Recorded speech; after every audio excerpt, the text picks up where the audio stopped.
30 ಲಕ್ಷ ತಗೊಂಡು ಈ 4 ಜನರಿಗೆ ಹಾಜರು ಮಾಡಲಿಕ್ಕೆ ಅವನು ಒಂದು ಸಂಚು ರೂಪಿಸಿದವನ ವ್ಯಕ್ತಿ. ಅವ್ನಿಗೆ ಹೆಂಗೆ ನಂಬ್ತೀರಿ ನೀವು? ಒಂದನೇದ್ದು. ಎರಡನೇದ್ದು ಐ ವಿಟ್ನೆಸ್, ಅವನು ನೋಡಿದವನಿದ್ದಾನೆ. ಮೂರನೇದ್ದು ಆ ಪವಿತ್ರನ ಕರ್ಕೊಂಡ್ಬಂದು ಅಲ್ಲಿ ತೋರಿಸಿದ್ದಾನೆ. ನಾಲ್ಕನೇದ್ದು ಇವ ಸತ್ತ ಮೇಲೆ ಇವ ಸತ್ತಿದ್ದಾನೆ ಅಂತ ಅವ್ನಿಗೆ ಫೋನ್ ಮಾಡಿ ಹೇಳಿದ್ದಾನೆ. ಇಷ್ಟೆಲ್ಲ ಕನೆಕ್ಷನ್ ಇರುವಾಗ ಇವನು ಅಪ್ರೂವರ ಅಂತ ಹೇಗೆ ನಂಬೋದು? ಅಫ್ಕೋರ್ಸ್ ಐ ವಿಟ್ನೆಸ್ ಇದ್ದಾನೆ, ಇಟ್ ಈಸ್ ಮೇಜರ್. ಅಪ್ರೂವರ್ ಆಗಲಿಕ್ಕೆ ಇವನೇನು ಹೊಡೆದಿಲ್ಲ, ಇದಿಲ್ಲ ಮತ್ತು ಬೇರೆ. ಬಟ್ ಐ ವಿಟ್ನೆಸ್ ಇದಾನಲ್ಲ, ಅದನ್ನ ಕರ್ಕೊಂಡ್ಬಂದವನಿದ್ದಾನೆ, ಆ ದುಡ್ಡು ಕೊಟ್ಟವನಿದ್ದಾನೆ, ಸಂಚು ರೂಪಿಸಿದವನಿದ್ದಾನೆ. ಇದು ಒಂದು ರೀತಿಯಿಂದ ನೋಡಿದ್ರೆ ಒಮ್ಮೆ ಶಿಕ್ಷೆ ಆಗಲಿಕ್ಕೆ ಇವೆಲ್ಲ ಮಾಡ್ತಾ ಇದಾರೆ ಅಂತ ಒಮ್ಮೆ ಅನಿಸಿದ್ರು ಸಹ ಇದು ಪುಲಾನ್ ಮಾಡಲಿಕ್ಕೆ ಈಗ 1 ವರ್ಷ ಏನು ಪೀರಿಯಡ್ ಕೊಟ್ಟಿದ್ದಾರೆ. ಆ 1 ವರ್ಷ ಪೀರಿಯಡ್ ಅನ್ನ ಪುಲಾನ್ ಮಾಡಲಿಕ್ಕೆ ಅಷ್ಟರಲ್ಲೇ ಇದು 2-3 ತಿಂಗಳು ಹಿಡಿತದೆ ಇವೆಲ್ಲ ಮಾಡುವ ಪ್ರೊಸೀಜರ್ ಮುಗಿಸ್ಬೇಕಾದ್ರೆ. ಹೌದಾ ಸರ್? ಒಂದು ಮಾಫಿ ಸಾಕ್ಷಿ ಅಂತ ಅದು ಮುಗಿಬೇಕಂದ್ರೆ ಒಂದು 3-4 ತಿಂಗಳ ಇಲ್ಲ, 1-2 ತಿಂಗಳಂತೂ ಗ್ಯಾರಂಟಿ ಬೇಕು. ಯಾಕಂದ್ರೆ ಅವನಿಗೆ ಇದು ಅವಕಾಶ ಕೊಡ್ತಾರೆ. ನೀನು ಹಿಂಗೆ ಅಪ್ರೂವರ್ ಆದರೆ ಅವ್ನಿಗೆ ಶಿಕ್ಷೆ ಆಗ್ತದೆ, ಜೀವಾದು ಶಿಕ್ಷೆ ಆಗ್ತದೆ. ನೀನು ನಿಜ ಹೇಳ್ಬೇಕು, ನಿನ್ನ ಮೇಲೆ ಯಾರು ಪ್ರೆಷರ್ ಹಾಕಿದ್ದಾರೆ ಹಾಗೂ ನೀನು ಸ್ವ ಇಚ್ಛೆಯಿಂದ ಹೇಳ್ತೀವಿ ಹಾಗೂ ಎಲ್ಲ ಕೇಳಿ ಅವ್ನಿಗೆ ನಿನಗೆ 2 ದಿವಸ ಟೈಮ್ ಕೊಡ್ತೀನಿ, ಆಮೇಲೆ ಬಂದು ಹೇಳ ಅಂತ ಹೇಳ್ತಾರೆ. ನಂತರ ಇವನು ಹೋಗಿ ಅವನು 164 ಮಾಡ್ಕೋತಾರೆ ಒಂದು ಮ್ಯಾಜಿಸ್ಟ್ರೇಟು. ಮಾಡ್ಕೊಂಡ ನಂತರ ಅವರು ಕ್ರಮ ತಗೋತಾರೆ. ಅದು ಅಪ್ರೂವರ್ ಆದರೂ ಸಹ ಅಲ್ಲಿ ನಾಳೆ ಎವಿಡೆನ್ಸ್ ಇದ್ದಾಗ ಹೇಳ್ತಾನೆ ಅನ್ನೋದು ಏನು ಗ್ಯಾರಂಟಿ? ಕರೆಕ್ಟ್. ಉಲ್ಟಾ ಹೊಡೆದ್ರೆ ಹೊಡಿಬಹುದು. ಈಗ ಅದು ಸಾಧ್ಯತೆ ಇರ್ತದೆ. ಅದು ಏನು ಒಳಗಿಂದು ಏನು ಗೊತ್ತಾಗೋದಿಲ್ಲ, ಬೇಗ ಗೊತ್ತಾಗೋದಿಲ್ಲ. ಕೆಲವೊಂದು ದಿವಸಗಳು ಹೋದ್ಮೇಲೆ ಅದು ಗೊತ್ತಾಗ್ತದೆ ಯಾಕೆ ಈ ಥರ ಮಾಡಿದ್ದಾರೆ ಅಂತ. ಈಗ ಇನ್ನಿಬ್ರು ಏನೋ ಬಂದಿದ್ದಾರೆ. ಇದು ಈಗ ಅಪ್ರೂವರ್ ಆಗ್ಬೇಕಾದ್ರೆ ಮೊದಲೇ ಮಾಡಬೇಕಾಗಿತ್ತಲ್ಲ, ಎಷ್ಟು ದಿವಸ ಯಾಕೆ ಟೈಮ್ ತಗೊಂಡ್ರು? ಎಕ್ಸಾಕ್ಟ್ಲಿ ಇನ್ವೆಸ್ಟಿಗೇಷನ್ ಟೈಮ್ನಲ್ಲೇ ಮಾಡಬಹುದಾಗಿತ್ತು. ಸರ್ ನಮ್ಮ ಮಾಫಿ ಮಾಡಿಸಿ ನಾವು ಹೇಳ್ತೇವೆ, ಸಾಕ್ಷಿ ಹೇಳ್ತೇವೆ. ನಮ್ಮ ಪೊಲೀಸರೆಲ್ಲ ತನಿಖೆ ಮಾಡುವಾಗ ನಾವೆಲ್ಲ ಹೇಳ್ತೀವಿ ಅವರಿಗೆ, ನೋಡಪ್ಪ ನಿಂದು ಕಡಿಮೆ ಪಾತ್ರ ಇದೆ ಇದರಲ್ಲಿ, ನೀನೇನಾದರೂ ನಿಜ ಸಂಗತಿಯನ್ನ ಅವ್ರ ಮುಂದೆ ಹೇಳಿದ್ರೆ ನಿನಗೆ ಮಾಫಿ ಸಾಕ್ಷಿ ಮಾಡ್ತೇವೆ, ನಿನಗೇನು ಶಿಕ್ಷೆ ಆಗೋದಿಲ್ಲ, ನೀನು ವಿಟ್ನೆಸ್ ಆಗ್ತೀಯಾ, ಅವಂಗೆಲ್ಲ ಕನ್ವಿನ್ಸ್ ಮಾಡಿರ್ತೇವೆ. ಯಾರು ಕಡಿಮೆ ಇದು ಇರ್ತದೆ, 17 ಮಂದಿ ಆರೋಪಿಗಳಿದ್ರದಲ್ಲಿ, 19 ಕಾಣ್ತದೆ. 17 ಜನ. ಇದರಲ್ಲಿ 14ನೇವ ಈ ಪ್ರದೋಷ್, 10ನೇವ ವಿನಯ್, ಅದೇ ಇನ್ನೊಬ್ಬ 6 ಅಥವಾ 7 ಅದರಲ್ಲಿ ಒಂದಿಬ್ರು ಮಾಡ್ಕೊಂಡಿದ್ದಾರೆ. ಅಪ್ರೂವರ್ ಮೊದಲು ಅವಾಗೆ ಮಾಡ್ಕೊಂಡಿದ್ದಾರೆ. ಬಟ್ ಈಗ ಜೈಲಿಗೆ ಹೋದವರು ಇವರು ಈಗ ಒಬ್ಬನು ಮತ್ತು ಇನ್ನಿಬ್ರು ರೆಡಿ ಆಗಿದ್ದಾರೆ. ಇದೆಲ್ಲ ನೋಡಿದ್ರೆ ಏನೋ ಒಂದು ನಡೆದಿದೆ ಒಳಗಡೆ ಅಂತ ಅನಿಸ್ತದೆ.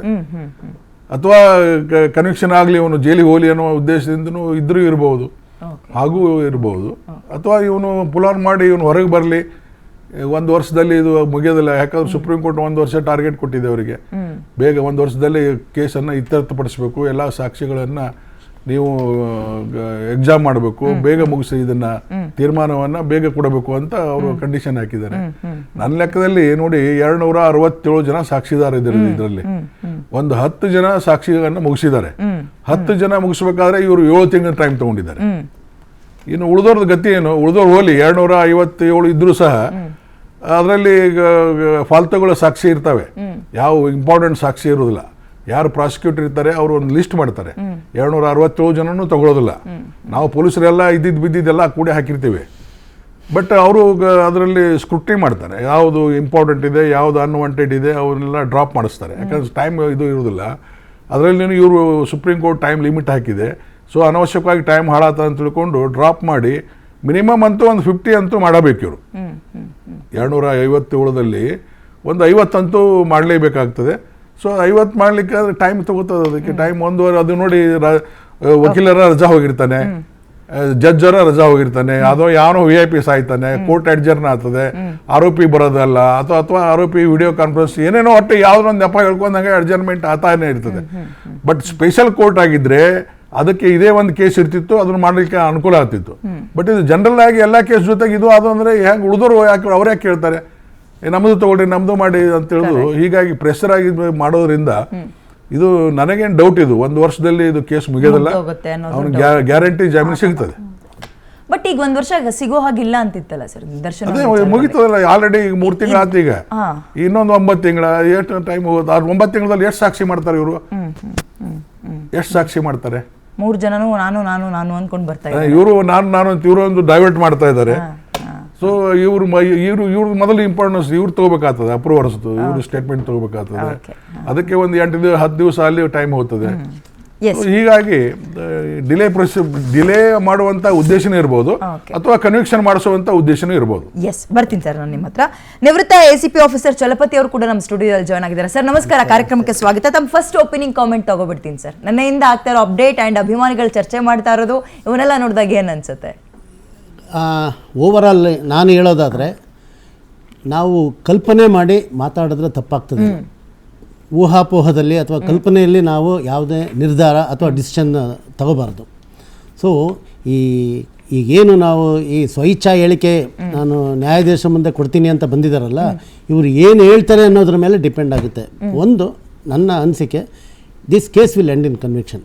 ಇವರು ಇದನ್ನು ಏನು ಸ್ವಇಚ್ಛಾ ಹೇಳಿಕೆ ಮೇಲೆ ಇದನ್ನು ಮಾಡೋದ್ರಿಂದ, ಯಾಕೆಂದರೆ ಒಂದು ಸಾರ್ತಿ ಹೋಗಿ ಅವನು ಜಡ್ಜ್ ಮುಂದೆ, ಮ್ಯಾಜಿಸ್ಟ್ರೇಟ್ರ್ ಮುಂದೆ ಹೇಳಿದ್ಮೇಲೆ ಅವನು ರಿವರ್ಸ್ ಆದ್ರೂ ಈ ವಿಲ್ ಬಿ ಕನ್ವಿಕ್ಟೆಡ್.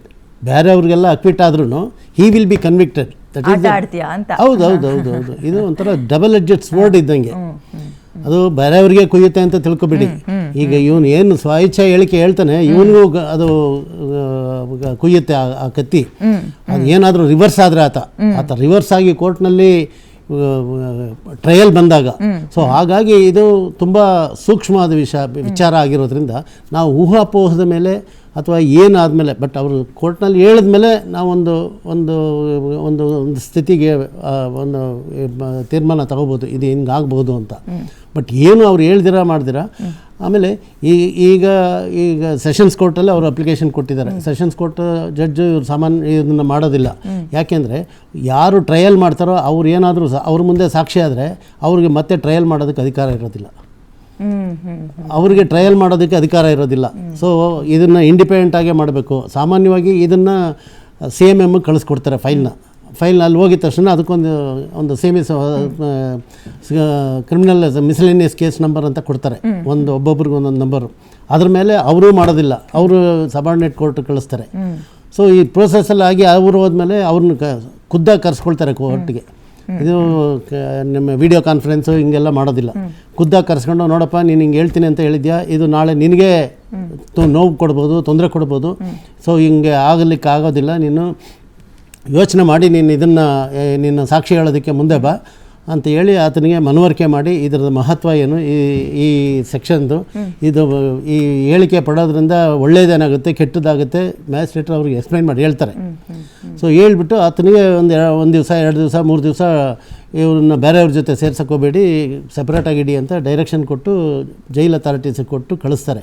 ಸೊ ಅದಾದಮೇಲೆ ಮತ್ತೆ ವಾಪಸ್ ಬಂದು, ಏನಪ್ಪ ನೀನು ಹೇಳೋಕ್ಕೆ ರೆಡಿ ಇದೆಯಾ ಅಂತ ಕೇಳಿ ಆಮೇಲೆ ಅವರು ಸ್ವಇಚ್ಛೆ ಹೇಳಿಕೆಯನ್ನು ರೆಕಾರ್ಡ್ ಮಾಡ್ತಾರೆ. ಅದಾದಮೇಲೆ ಇದು ಮತ್ತೆ CMM ಕೋರ್ಟಿಗೆ ಬರುತ್ತೆ.